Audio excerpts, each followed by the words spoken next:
एक बहुत ही अच्छी घटना आपको मैं बताता हूँ। पुराने समय में आपने देखा होगा कि गुरुकुल का रिवाज था। लोग गुरुकुल में जाते थे, वहाँ दीक्षा और शिक्षा लेते थे और वहीं पर वो रहते भी थे। तो एक आश्रम था, वहाँ पे कई बच्चे एक साथ रहते थे।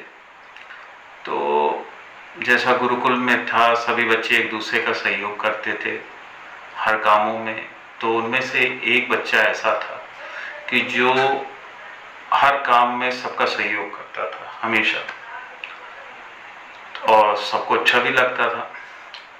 तो हुआ क्या कि कुछ दिनों के उपरांत वो बालक जो है वो लोगों से कट के रहने लगा, दूर रहने लगा, एकांत में रहने लगा, किसी से बात भी नहीं करता था, ना किसी के सहयोग में आता था।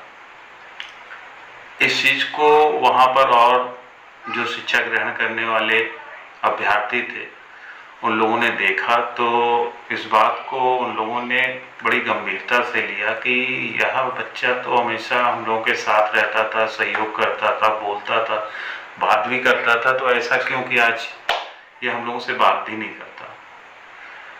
तो थोड़ा परेशान से हो गए, तो अपने गुरुदेव के पास गए, उनसे कहा अपनी बातों को। उन्होंने उसको बड़े ध्यान से सुना और गंभीरता से लिया।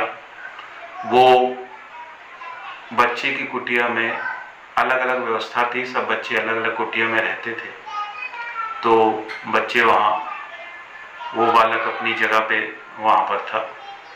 तो गुरुजी उसके कुटिया में पहुँचे, तो उन्होंने देखा कि वो बालक जो है, सर्दियों की रात थी, तो लकड़ियों को जलाकर अपनी कुटिया को गर्म किए हुए था और वहीं पर बैठा हुआ था। गुरुजी गए, उसके पास बैठ गए, बहुत देर तक बैठे रहे। वो बालक कुछ नहीं बोला, ना गुरुजी ने बोला। बहुत देर तक गुरुजी सब देखते रहे। देखने के बाद उन्होंने क्या किया कि उन लकड़ियों से, जलती हुई लकड़ियों से एक लकड़ी निकाल के थोड़ी दूर रख दिया।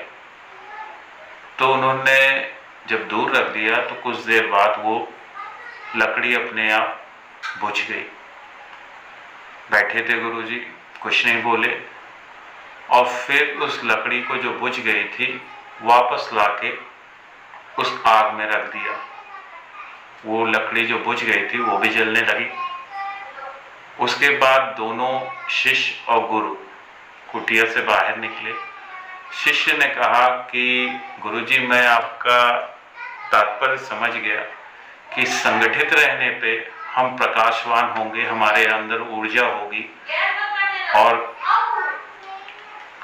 संगठित ही रहने पे हम किसी कार्य को पूर्ण रूप से कर सकते हैं। अकेले रहने पे जैसे ये लकड़ी बुझ गई, उसी तरीके से हम भी अकेले रहने पर बुझ से जाएंगे। और अकेला व्यक्ति कुछ भी करने में सक्षम नहीं है। संगठन में एक ताकत होती है और संगठित व्यक्ति ही कुछ कार्य को कर सकता है। तो इस कहानी से आप एक शिक्षा भी ले सकते हैं जीवन में कि आप संगठित रहें, चाहे परिवार में हो, चाहे समाज में हो, या कहीं भी हो जहां आप कार्य करते हो, तो आप संगठित होकर कार्य को करिए।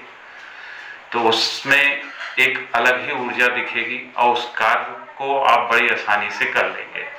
इन्हीं बातों के साथ मैं अपने बात को खत्म करता हूँ। आप लोगों का बहुत बहुत धन्यवाद।